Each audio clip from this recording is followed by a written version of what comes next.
Today,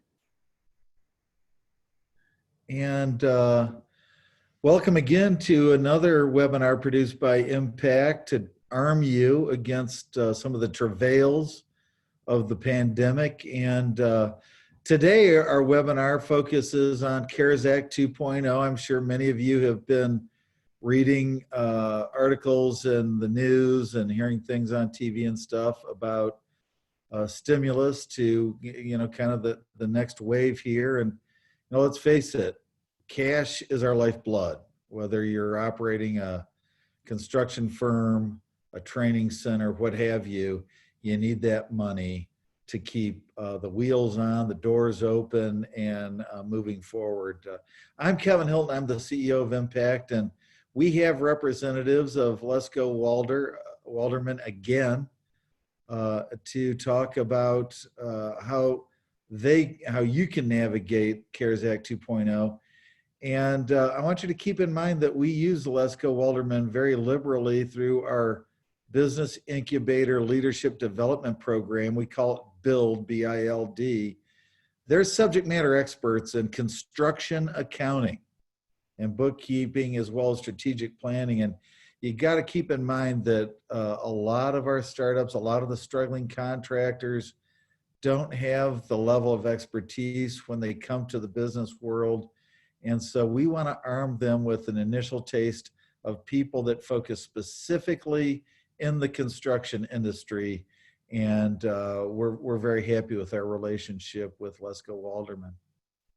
Before I turn it over to our subject matter experts, I just want to remind you, as we have always done in the past, we've produced many of these at this point, is we monitor the Q&A box only. So if you have a question right now, you can go into the question and answer box found on your screen. On mine, it's at the bottom.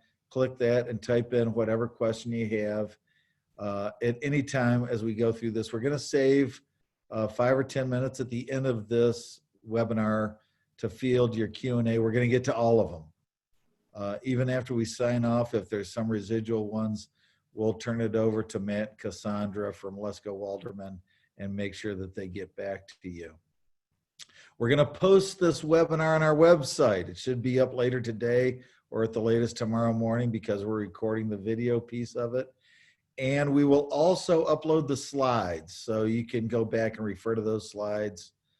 You can click them off of www.impact-net.org, and we'll be good here. Matt and Cassandra said they're going to take about 30-35 minutes, and then we'll get into Q&A. And I've got to remind you, and I'll remind you again before you sign off today, please register for our virtual annual conference. It's going to be conducted February 15th, 16th, and 17th.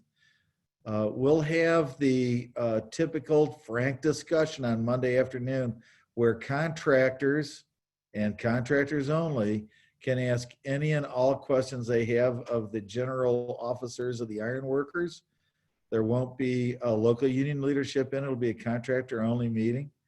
And you can frame any question you have to the 3 general officers. That's moderated by Bill Brown of EIDL Construction, the management co-chairman of Impact.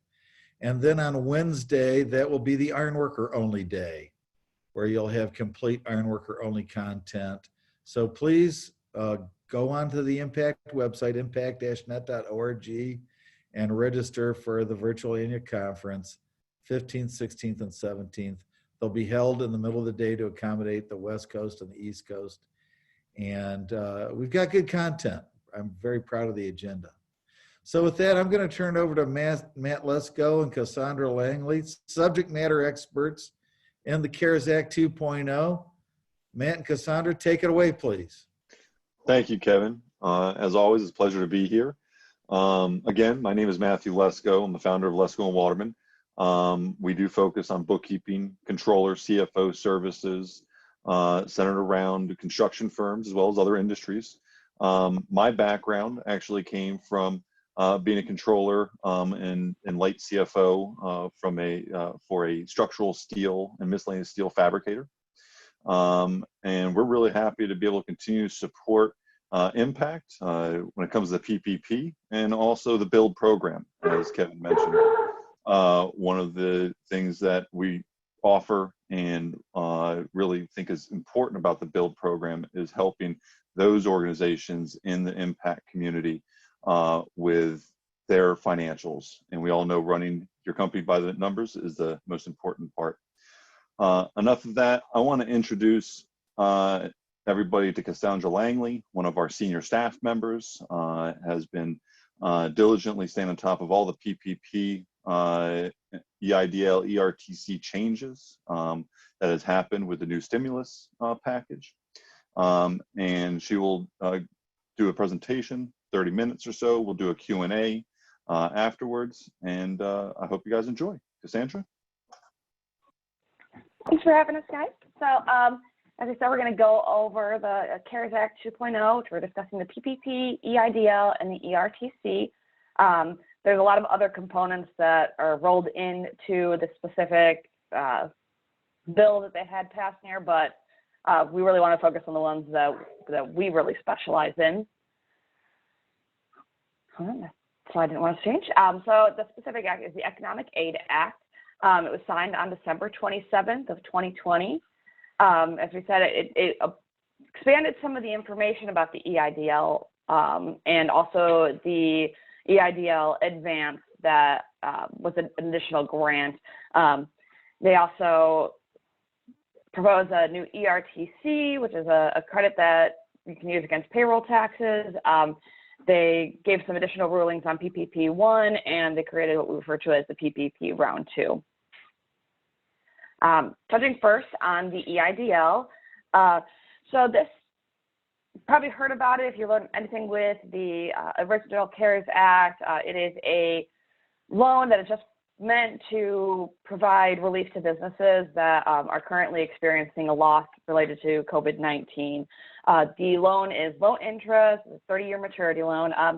It's usually typically about 3.75% interest rate on this one, some lower than some typical funding. It is 2.75 for nonprofits, if that applies to anybody with it. They really emphasize the fact that it must be someone that's experiencing substantial economic injury. And this generally means a decrease in income from operations or working capital that it results in the business being unable to meet its obligations and pay the ordinary and necessary operating expenses in the course of the business. So really they're emphasizing that the business must be suffering in some format to be able to take this. What makes the EIDL a little bit different than some of the other options that we have going on here is that it is not a forgivable loan. This is something that you take it is going to incur payments over the life of it. There is some delay in when the payments may take place there to give you some time to get to a better situation with it. But this is not the same as like the PPP, which has the option for forgiveness. They did kind of clarify some rulings on this. The EIDL cannot be used to pay bonuses or S Corp distributions, can't be eliminated in bankruptcy proceedings.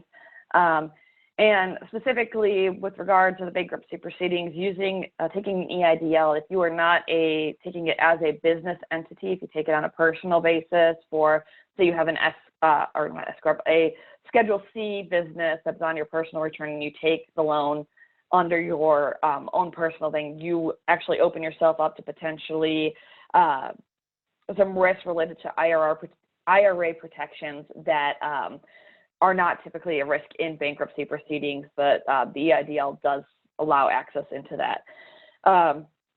They did open up a possibility that if you took an EIDL during the initial period of January 31st to April 3rd, that you could potentially roll it into a round 1 PPP loan. This really, right now we have the information on that if you did not take the first round 1 PPP loan, since they've opened that up for people who didn't get the first round to apply for that again, you may actually be able to take the EIDL and roll it into that and make it a forgivable loan, or even have a lower interest rate if it's not forgivable for the PPP. There has been information saying that you may actually be able to take and roll it into the original PPP loan that you took for round 1. We're not really sure on the exact details of how that would work, considering that if you've taken the round one and you've taken the PPP, you already got funding for both of those. But I think that it really applies to the fact that they've given some more amounts that can be included in the round one. So if someone went back and they applied to expand their PPP one, they may have additional funds that the EIDL could be applied against and make that a forgivable situation. So moving beyond the loans that they offered, they also had the advance, which the original CARES Act. In the second version here, they have what's called a targeted grant. The EIDL advance is no longer available from the first round. That was a possibility of $1,000 per employee up to a $10,000 grant that was non-taxable. It was forgiven. And there was originally a ruling that it reduced the amount of forgiveness you could get on your PPP loan. They have now released with this second version that it's not the same as the advance. It's called the targeted grant. Again, it opens up a possible $10,000 grant that can be given to businesses, but it's only available to those who didn't receive the first EIDL advance. And there isn't actually an application process. It's only for those who applied for the first one, but qualified but did not receive it because of the funding running out, or because of other restrictions that have now been lifted on it. In those cases, anybody who qualified for the EIDL targeted grant, the SBA is going to be reaching out to those that qualify based on the additional requirements, which is a low-income community, 30% revenue reduction, and fewer than 300 employees. And they're going to definitely base it on those that they determine have the most need until the funds run out for that. The new ruling changed some of the rules regarding the EIDL advance. In the initial part of it, there is no longer that restriction that is going to reduce your PPP loan forgiveness. So if you had a $10,000 EIDL loan and you applied for forgiveness and reduced it by that $10,000, you will now actually be eligible to receive that $10,000 back. We're not exactly sure on the steps in the process, but the SBA has indicated that they would be reaching out or possibly just sending back those advances that have already been deducted from the original PPP forgiveness. So that is something to kind of keep in mind if you've already gone through the forgiveness process. If you haven't, you don't need to include that EIDL advance on your application to reduce your total PPP forgiveness. So that's basically the big changes for the EIDL. So rolling into what they now have is the Employee Retention Tax Credit. There initially in the first ruling was the 2020 version, but they didn't specify it at the time because in this newest ruling, they've kind of separated out into three different portions. You have the 2020, 2021, and the disaster relief, and each have their own different requirements. We're not going to touch on the disaster relief because it's specifically for only non-COVID related events. And of course, we're trying to focus on how to help you with COVID related issues. Sorry, I have a delay in my slide advancing here.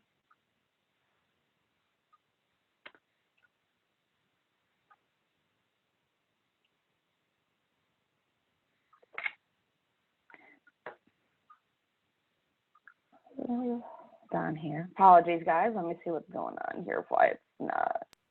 Maybe if I take it out of the presentation. I just wanted to mention in my opening remarks, and I forgot that, you know, the last time there was a run on the bank and people had problems even getting through their own bank. And I'm just saying that, you know, we do our banking, Impact does with the Bank of Labor, and I know they assisted a lot of ironworker training facilities in getting the last round of stimulus, and they'd be more than happy to work with not only other training facilities, but also contractors, of course. So, you know, keep in mind that if you need a contact at the Bank of Labor, we've been very pleased with their customer service, and just wanted to pass that along so that you realize they're a resource. They're on this call right now, monitoring this. So just want to pass that along. Thank you. All right, apparently my thing doesn't like it in presentation mode right now, so I'll just leave it in in this mode and switch between slides like this. So starting off with the ERTC 2020, originally when this was put out for use, anybody who took the PPP loan was not eligible to also access the ERTC. They have since changed that with the newest update, and they are allowing people who took the PPP previously to go back and retroactively get this ERTC credit for 2020. There is some restrictions on it. It's not quite as available as the PPP loan was to everybody.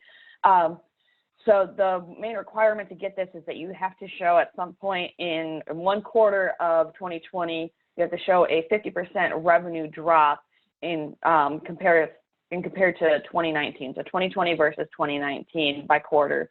The only other option that you could potentially qualify for it is if you are in an area that had your shut down because you're not essential by the local government.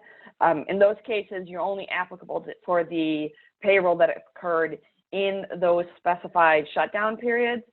If you meet the revenue drop over a period, you're available for that entire quarter up until your revenue is you're receiving at least 80% of your revenue. So if you were to drop below and hit that 50% revenue drop in Q2, and you're not up to having it only be a 20% drop, not until like Q4, then you're available from Q2 through Q4 to use wages.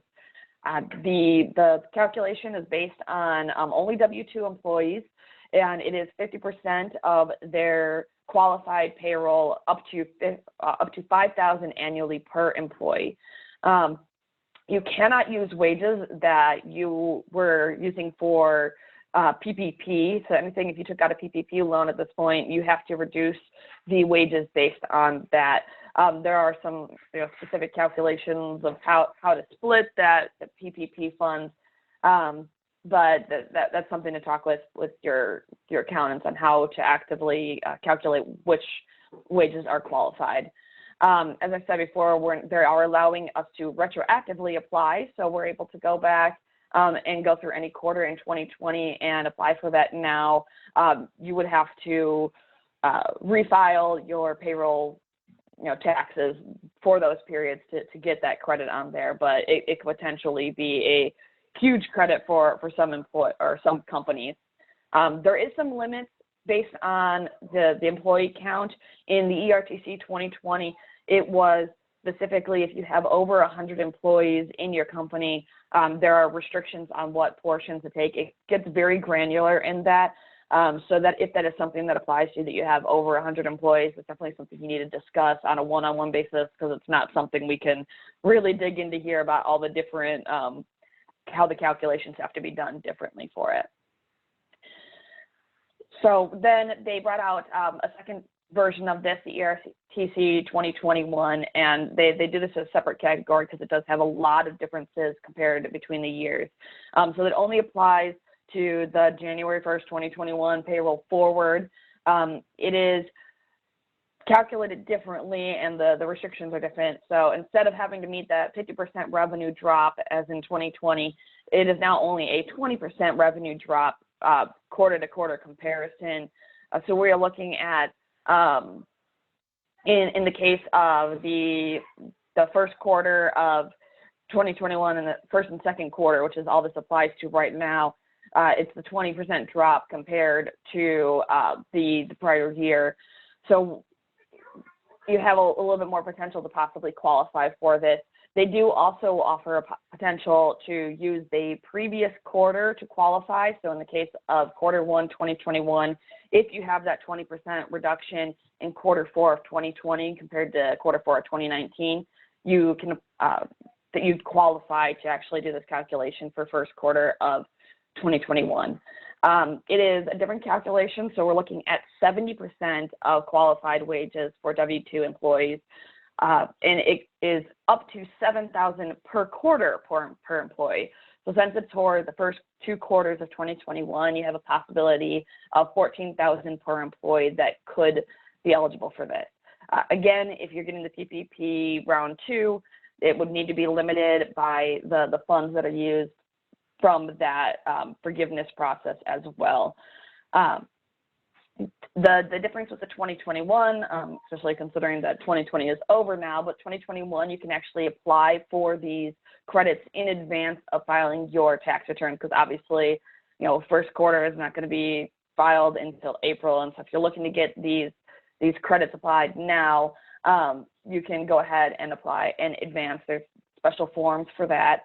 The only difference is if for some reason you make an assumption and you apply, so you had hourly employees and they didn't hit the hours that they did, or you had change in staff so you didn't have the payroll expense. When you do actually file your tax return, you'll just have to reduce your you have to return any excess credit that you may have taken. So that's going to be an adjustment on your payroll tax returns in those time periods. They also raised the employee limitation for the ERTC 2021. So instead of having those limitations on anybody above 100 employees, it's actually above 500 employees. So it makes it a lot easier to calculate this new credit versus, for people who exceed those levels. And then, of course, as I mentioned before, there's a third one, the disaster relief. If you have any disasters that are related to anything other than COVID, that is something that you could potentially take advantage of. So jumping into the one that's the major conversation piece, it seems, with everyone, is the PPP. It's the updates to round 1 and then also the expansion with round 2. And we have heard recently some different ways that people qualify it. We consider round 1 to be anything that follows the initial rules and regulations that of last year's round. We consider round 2 to be the portions that follow the change rules with revenue reduction. So when I'm referring to round 1, there is still a portion of this new legislation that is still round 1. It's just if you haven't taken out that first amount of lending from them. So as I mentioned previously, talking about some of the expansion, they have made it so that there is additional funds that can be used to qualify for your PPP totals. Some of them were kind of gray areas of how it could be calculated. So they have specified that partnerships can both get PPP for payroll costs that are inside of the partnership and also their K1. So if they're not getting their payroll on there, but they're getting their K1, they can use both amounts and roll it into one PPP loan. So it gives them a possibility of an additional amount. They don't have to choose either way. They've also included that tips, whether they're paid by the company itself or if they're actually paid by the customers based on the cost recordings that you have, those can be included for payroll cost calculations. And they also clarified that yes, group insurance costs can be used as a payroll cost. So there were some questions regarding those items. So that opens up additional funds that can be used for the calculation for what you're eligible. They've also, in the forgiveness process, opened up additional expenses that can be used to apply for forgiveness. Originally, of course, it was payroll, and then they also had just like rent and utilities, and it was payroll, of course, being the 60%, and then the rent and utilities is 40% that can be applied. The payroll still has to be 60% because that's the main focus of it, but they've opened it up that other 40% can include any PPP or specific expenses that were to improve employee safety, operational expenses such as software and subscriptions that are necessary for the business to continue, civil unrest, property damage, anything that is not covered by your insurance can be included with this, and then also necessary supplier costs, though they do have a specific ruling on this that it needs to be a predated contract. So if it's something that you already arranged for a contract to get supplies for all of 2020, you can use those as forgiveness as long as you didn't sign that contract after, I believe it's actually supposed to be the February 15th date for that. As long as it's predated to that, then you can use that supplier cost as your forgiveness, as part of your forgiveness with it. There was a brief period where they believed that the expenses that the PPP was applied against were not going to be allowed to be used on your tax return as a deduction, but that has since been ruled against. And so if the payroll that is being paid by the PPP loan can still be used as a deduction now. which is really good and really gives them the PPP funds that are forgivable are supposed to be non-taxable, and by still allowing the deductions, it really taps into that non-taxable portion of it. For the loans that were earlier, I believe it was like June 5th was the ruling, that had the option to choose either 8 or 24 weeks. As June later, of course, was automatically a 24-week period for their cover period. They have officially made it so that you can choose any date between the 8 and 24 weeks rather than picking between 8 or 24 weeks. So there were some questions about whether how to determine that. So that's going to be useful for people who are having issues with determining their full-time employee numbers, if they had a portion like at 10 weeks that they were still meeting that to get full forgiveness without a reduction, whereas they may not have met it at 24 weeks. So that gives a little bit more flexibility there in how to calculate your forgiveness. So in PPP Round 2, a lot of the rulings that are changed for PPP Round 1 apply for PPP Round 2, and anything that's not specified here, different, it's pretty much the same as Round 1. The biggest things that they pointed out are just a few things, is that you must have completely used up your Round 1 lending before you can get Round 2. It doesn't have to be forgiven. You don't have to have gone through the forgiveness application at this point, but you have to be able to show that you used it entirely. You cannot have more than 300 employees to apply for Round 2. Can't be associated with lobbying or have large interest in business in China. And you need to have in 1 quarter of the period 2020 compared to 2019, you need to show a 25% gross revenue reduction. Gross revenue reduction has a little bit, they've given some information on what might not be included. They haven't really given a gross amount of the exact details, but they do say that, of course, PPP forgiveness, EIDL grants are not included. If you have intercompany funds that you're just transferring between your companies, those are, of course, not gross income. We're not pass-through funds for like real estate agents and travel agents, where they might be taking funds and passing it on to another, either the home buyers or onto like the actual, the airplanes, to the actual companies there. Those are not considered the gross revenue. Sales taxes that you've collected to be remitted, and if you've refunded fees, you can use that account, the refunds, to apply against the gross income that you're calculated. So there is a wide variety of things that are still included in that gross revenue. It's kind of been assumed that if they're not specifically saying that it's not, that you kind of need to assume that it is. We have had some questions on how to calculate this, because obviously there's a difference between cash and accrual. The general consensus so far is that you should be calculating your gross revenue based on how you file your taxes.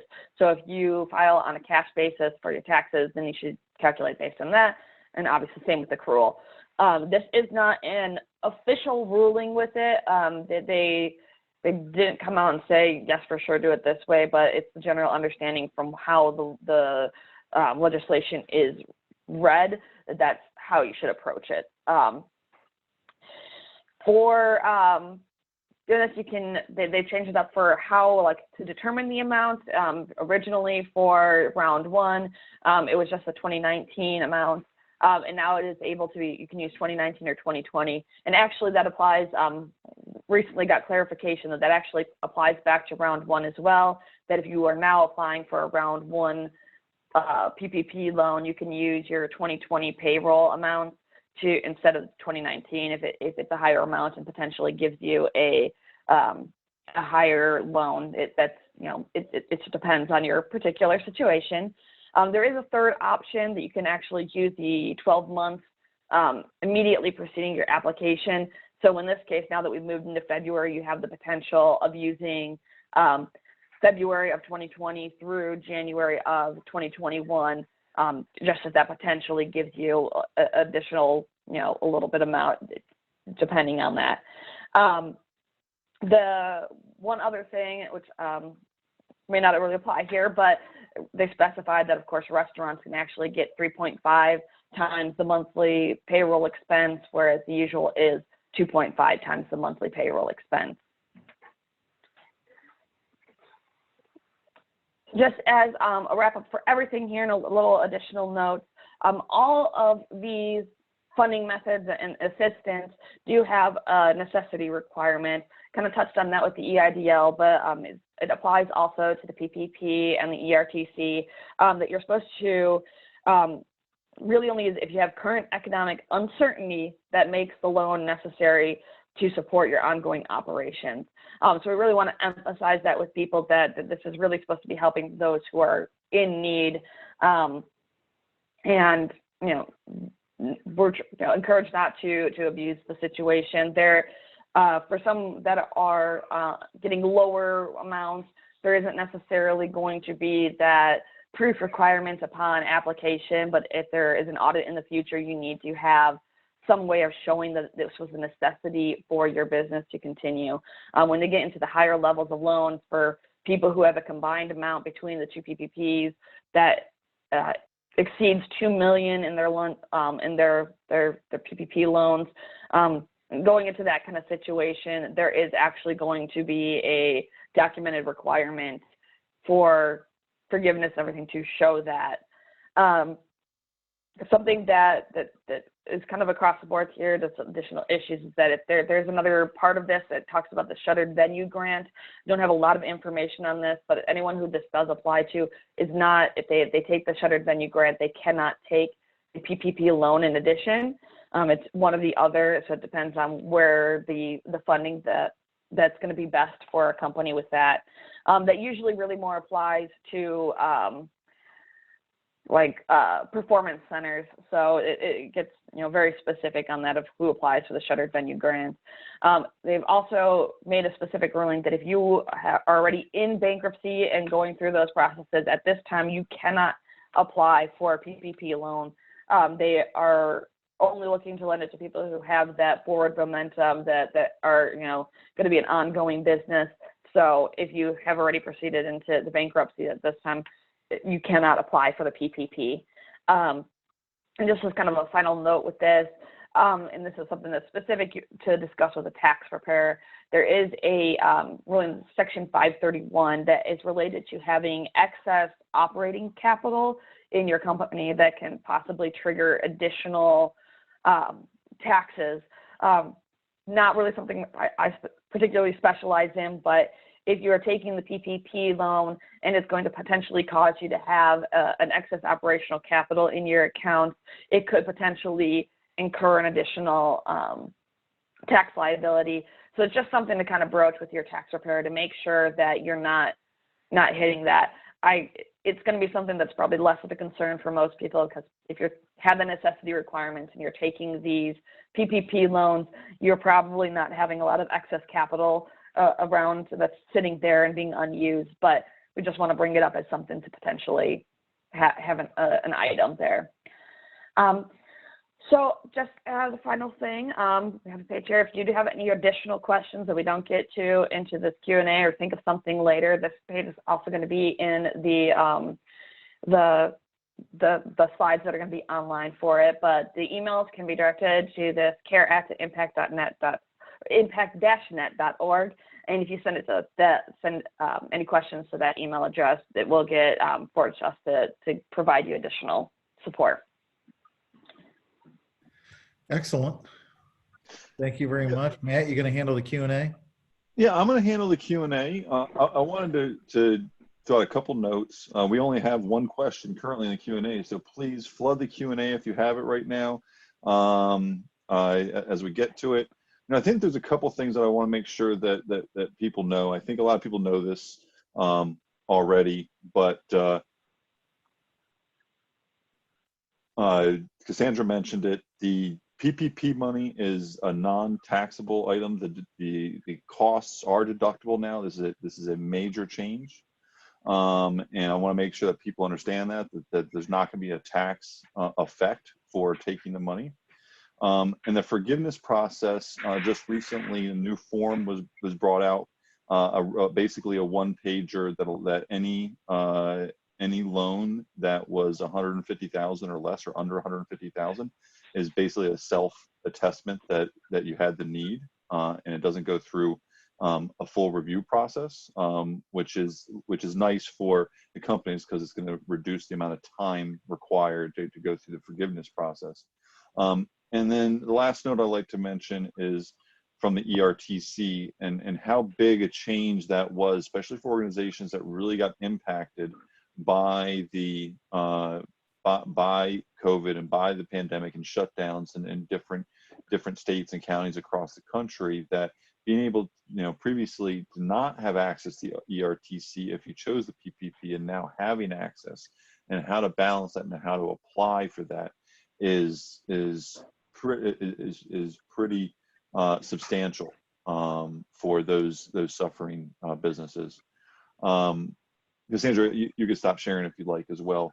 The last thing before I get into Q&A, I always like to mention is, in support of the BUILD program, one of the things that we offer as an organization for any member company in Impact is that we do an accounting analysis at no charge for any business that wants it. And what it looks like is we do a deep dive into your financials. We look at your books. We look at some backup documentation, and we prepare a report that goes over questions and concerns of how you're managing your financials currently, and recommendations moving forward. There's no commitment here. You're not signing an engagement letter, but one of the things that Kevin and the team at Impact have really focused on is providing a really good capability from your perspective to support the financial needs, the accounting needs of the member companies. And I think it's important, before you launch in, the questions are starting to pour in here, but the BUILD program is geared to help our contractors be more successful. It's just that some current contractors, startup contractors struggling. So the accounting finance piece is one piece of it. We have construction lawyers that are available to give a limited amount of advice. We have a person who specializes in small business financing. Just to mention a few things, insurance and bonding. We have a firm that has worked with a number of our contractors very closely. So it's really, we built it for our contractor base. And of course, we'll assist a local union and a training center. There are situations where sometimes contractors might go delinquent, and they probably need help in some core aspect of their business. That's where we can step in and help there too as well. So I'll turn it back to you, Matt, to handle the Q&A. Thank you. Thank you for jumping in there. And, just from our side, we have the outsourced accounting, we have tax, we have continuity, succession, exit planning that we do. So there's a lot available. And I think BUILD is such an important program for a group like this. To hit the questions, the first question is, can you apply for PPP as self-employed and apply for EIDL as a corporation? And that particular situation, I honestly don't know the exact requirements with that. I know that we have people who are using the, they might be a single owner, the sole proprietors who are applying for the PPP. So whether you're doing it as self-employed, it's still considered a self-employed application if you are not if you're doing it if you have a Schedule C, or if you're single, sole proprietor, it's that kind of application. So you should be allowed to, whether you're single owner, still get the PPP, and you can still get the EIDL.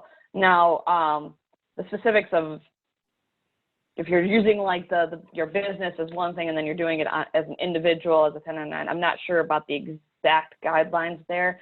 And I don't know if Matt has any other insight on that, but if it's, it kind of falls into that, possibly.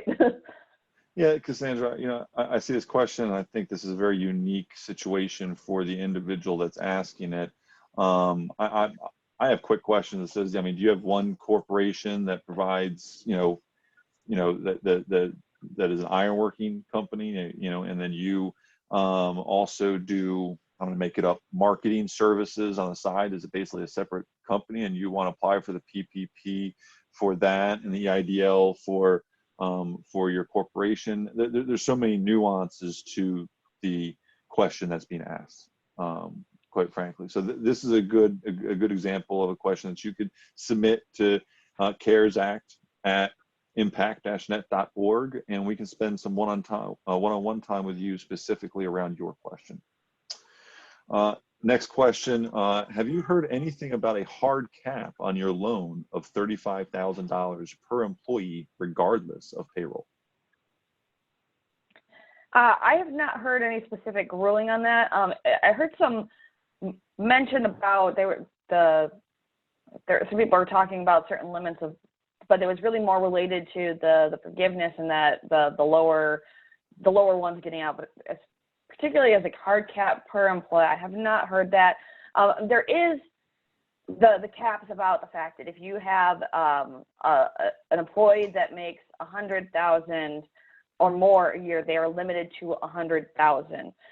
So that could be the reference to the cap. It's not $35,000 there. It's actually $43,000 and some amount. I don't remember the exact number, but that's the calculation. If you took $100,000 and you divided it over the 12 months and then did that 2.5 months of that $100,000, but that is the cap that you can have per employee, and that includes the payroll, retirement benefits, and insurance. All of those together, one employee can only be eligible for $100,000 payroll in the calculation. So that may be the limit that you're referring to, but it's not like, oh, it's cut off for regardless. It's based on the calculations of how you have to calculate it out.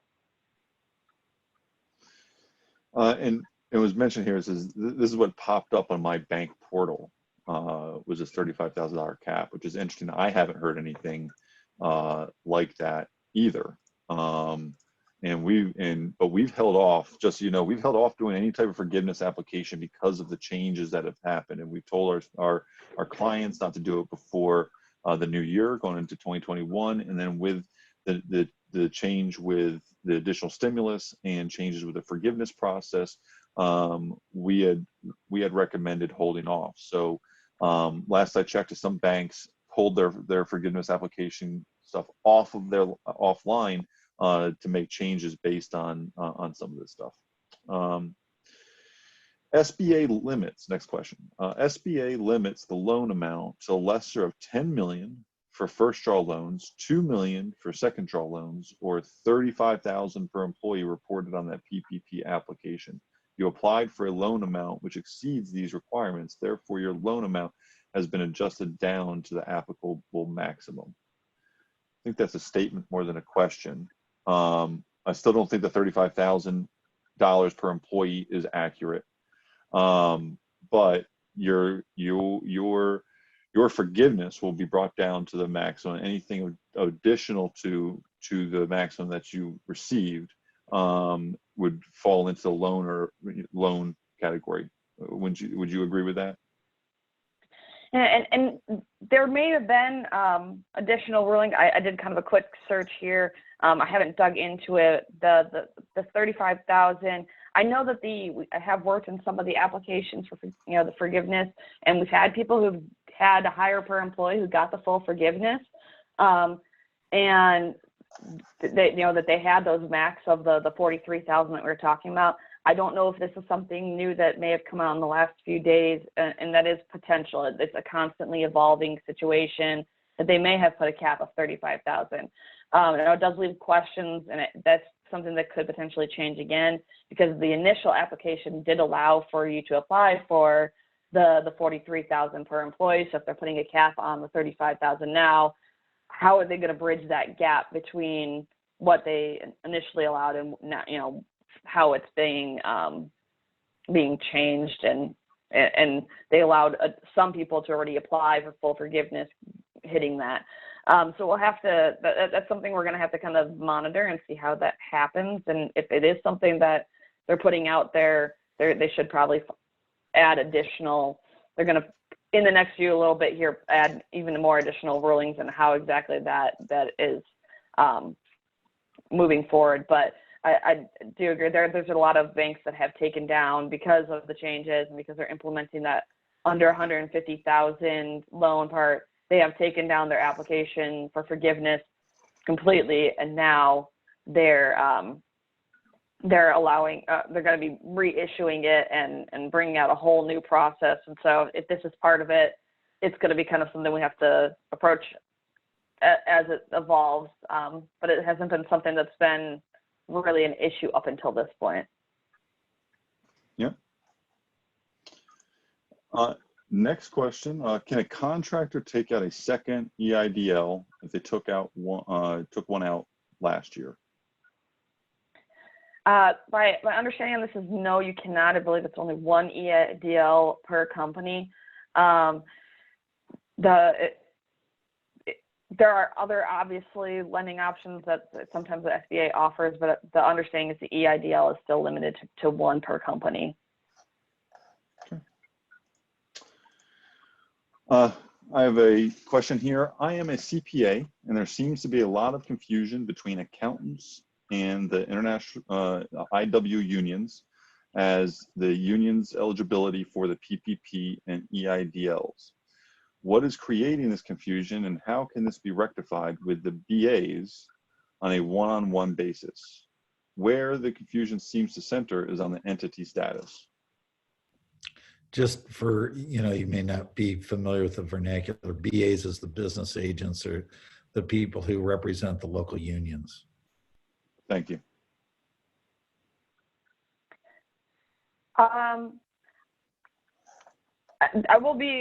There is a lot of confusion that's going around in general on the specifics, because there's a lot of details involving this that have not been put out entirely, and some of it is based on assumptions, and it's kind of going through the best accounting methods versus, well, there's some wiggle room and eligibility that you can do things in certain areas.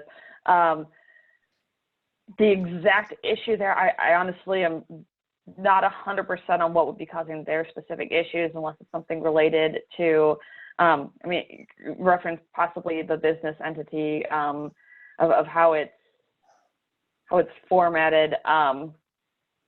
I think I'd have to kind of look into that specific issue more in depth to give a real clear answer of what's causing that issue.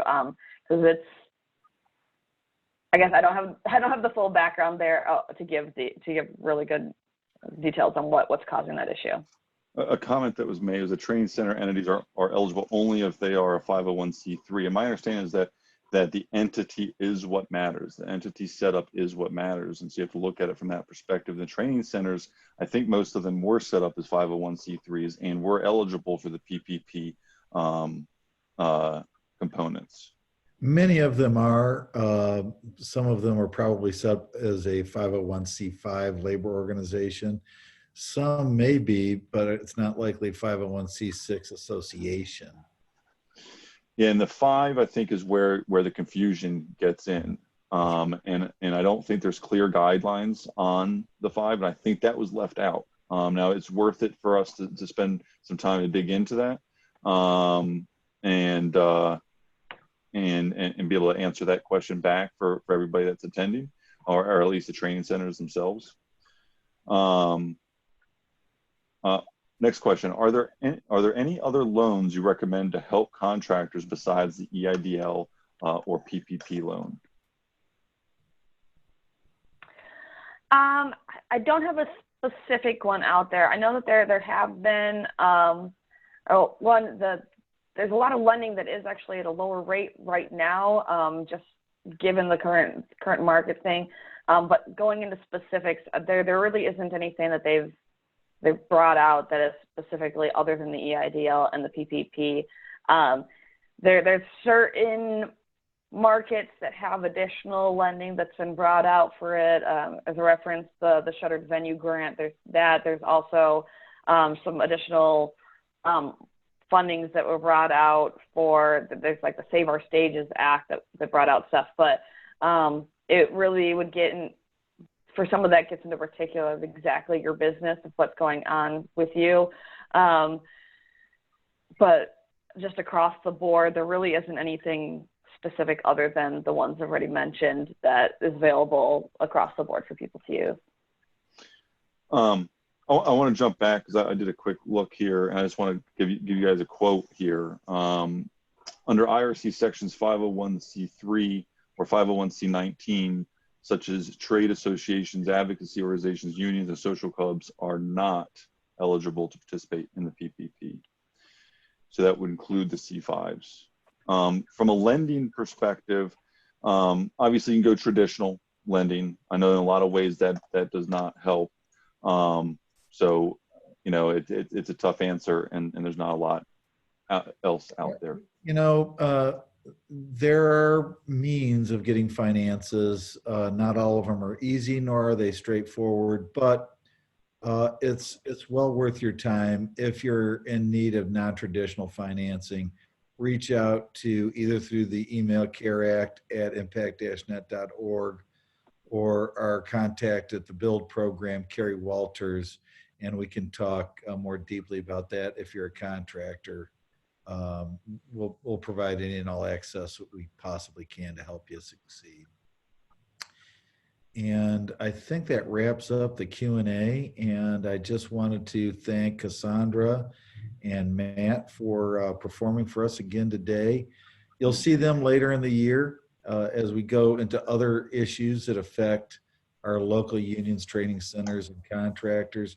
They're available all the time through the Build program. And just want to thank you guys very much. Again, this presentation will be uploaded onto our website, impact-net.org, along with the PowerPoints. And any questions, residual questions you have, we will funnel directly to Matt and Cassandra, and they will get back to you directly with that information. Last but not least, February 15th, 16th, and 17th, virtually. You don't have to go anywhere but your desk or wherever you are.